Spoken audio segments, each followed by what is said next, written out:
চট্টগ্রামের একটি ঐতিহ্য। সে প্রাচীন কাল থেকে এটি আমাদের সকল চট্টগ্রামবাসীর পরিবারে হয়ে থাকেন। তো বিশেষ করে আমাদের মুসলমান যারা আছি তাদের বিয়ে ঠিক হলে বা এনগেজমেন্ট হলে অথবা শুভ আগ্দ হলে এরকম হয় মেয়ের শ্বশুর বাড়ি থেকে পাঠায় অথবা না, মেয়ে এবং ছেলে উভয়ের শ্বশুর বাড়ি থেকে পাঠায়। সমাজের মানুষের মানে সমাজের যে মানুষ আছে সমাজের জন্য পাঠায়। তো কি করে মেয়ে বা ছেলের পরিবার এভাবে দুটো পান, দুটো মিষ্টি, ভিন্ন কালারের কয়েকটা সুপারি অথবা বাতাসা কিংবা জিলাপি, তো এইভাবে করে করে সমাজে যতগুলো ঘর থাকে সবগুলো ঘরকে বিলি করে থাকেন। এই ঐতিহ্যটা আসলে আমাদের চট্টগ্রামের একটা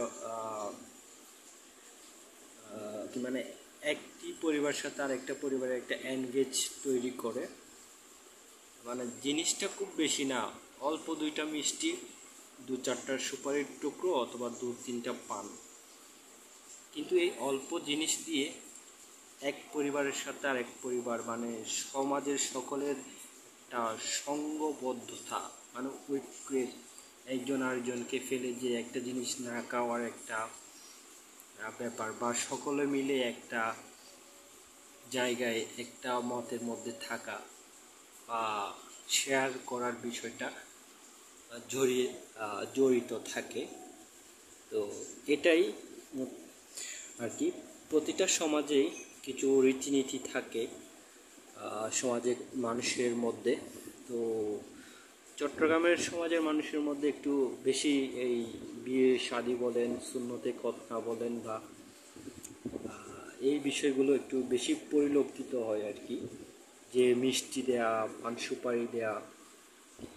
তো এটাই আর কি। তো আপনাদের এলাকায় বা আপনাদের সমাজে এই সিস্টেমটা প্রচলিত আছে কি না অবশ্যই জানাবেন আমাকে, বা এই সিস্টেমটা চালু না থাকলে বা কোন জিনিসটা চালু আছে, যে এরকম খুব ছোট্ট একটা জিনিস সবাই শেয়ার করে বিষয়টা সবার মধ্যে, অবশ্যই কমেন্টে জানাবেন।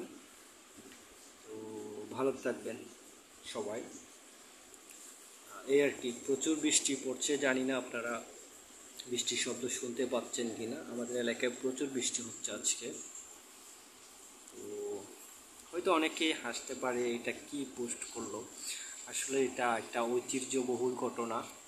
তো আমার এক কাজিনের এই বিয়ে ঠিক করলো, তো আমাদের বাসায় এসে এইগুলো দিয়ে গেল।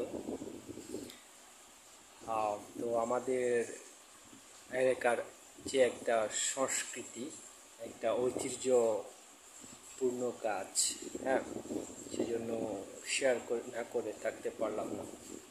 তো ভালো লাগলে অবশ্যই লাইক, কমেন্ট, শেয়ার করবেন। ধন্যবাদ।